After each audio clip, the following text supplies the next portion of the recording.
Good morning, Your Highness, Excellencies, friends and colleagues. I would like to thank you for the opportunity to be here today. It's also an honor to join forces with Educated Child, an organization led by a woman who is an amazing role model, a woman who has shown such relentless dedication to getting every child in school. This is such an exciting day for us because it marks the beginning of a new era in my home country, Colombia. Most of you may know me as an artist, as an entertainer, and that's indeed my calling and what I've been doing since I was 13 years old.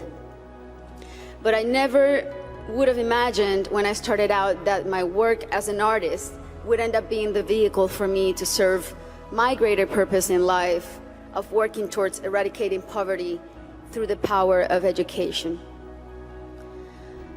As a Colombian citizen, inequality is a concept that sadly one becomes very familiar with at a very young age.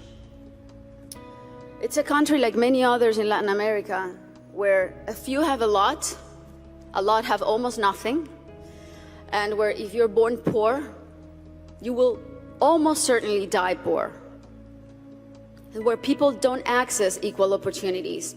And because of that, generation after generation after generation live trapped in the same vicious cycle fed by prejudice and inaction. Growing up in my country when I was around 8 years old, I remember I saw kids my age who, instead of being in school, were already working in the streets, were barefoot in the park, kids like me, whose reality was completely different than mine, only because of the circumstances into which they were born. It was really hard for me to accept that something so unjust didn't have a solution. There had to be something that could be done. So I often asked myself why the adults around me were so resigned to the fact that these kids, who were just like me, or even their own children, were living in a parallel reality so different and so cruel. As Kofi Annan put it, poverty is intolerable in a world of plenty. So as soon as I had some success, the first thing I wanted to do was to invest as many resources as I could into what later would become the most meaningful project of my life, working for children. So I set out to find a team of people who dreamed big and worked hard and thought like me to help me right the wrongs that I had witnessed throughout my entire childhood. And that's when our foundation, the Barefoot Foundation, Pies Descalzos Foundation, was born.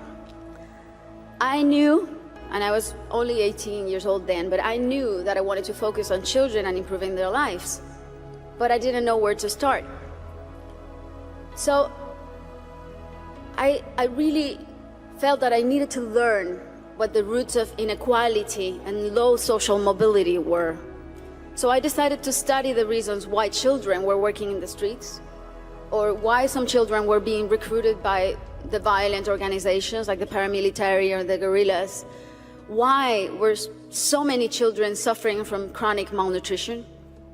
And I realized that most of the issues that children face in my country had and have a common denominator: the lack of access to quality education. To me, it became crystal clear that education was the surest way to give all of these kids the best fighting chance of improving their circumstances in life, because education is the great equalizer. When I started building schools in Colombia, we chose the most remote areas where there was literally nothing, no infrastructure, no paved roads, no electricity, no potable water. And we decided to build in those places, but not only build schools, but state-of-the-art schools. Schools with comprehensive models that included ECD programs, school feeding programs, parent and teacher training. And another very important part is we decided to engage the government as a strategic partner and made it nearly impossible for them to say no to doing their part by showing them results through our holistic model that really proved to work.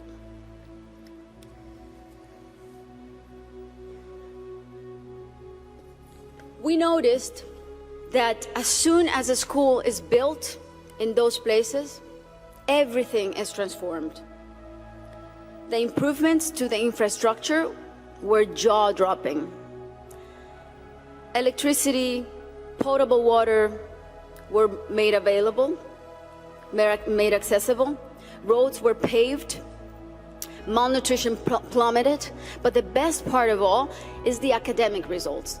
The kids really responded academically.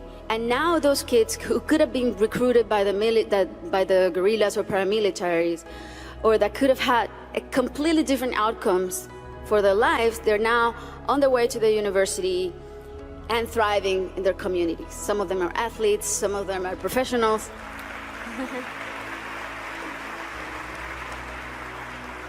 That's why it really is a thrill to work for education. That's why I'm so passionate about it, because I've really seen results that are as palpable as this podium.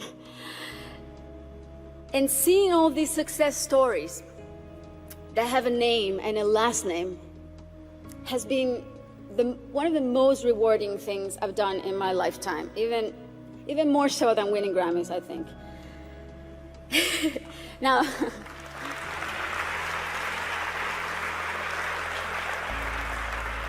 Now that said, our work is far from being done. Many developing countries are still rife with inequality and internal conflict, and there are a lot of kids who still need to be reached. History is not only the past. History, it's made every day in the present. And what matters now is how we go forward and how we fix what's wrong. And that is the real challenge. This is the goal of the SDGs and what people like Her Highness and myself and so many more of you who are adamant about achieving are here for. Facts don't lie, and numbers show what an incredible return on investment a quality education provides. For instance, if all students in low-income countries left primary school with basic reading skills, 171 million people could be lifted out of poverty.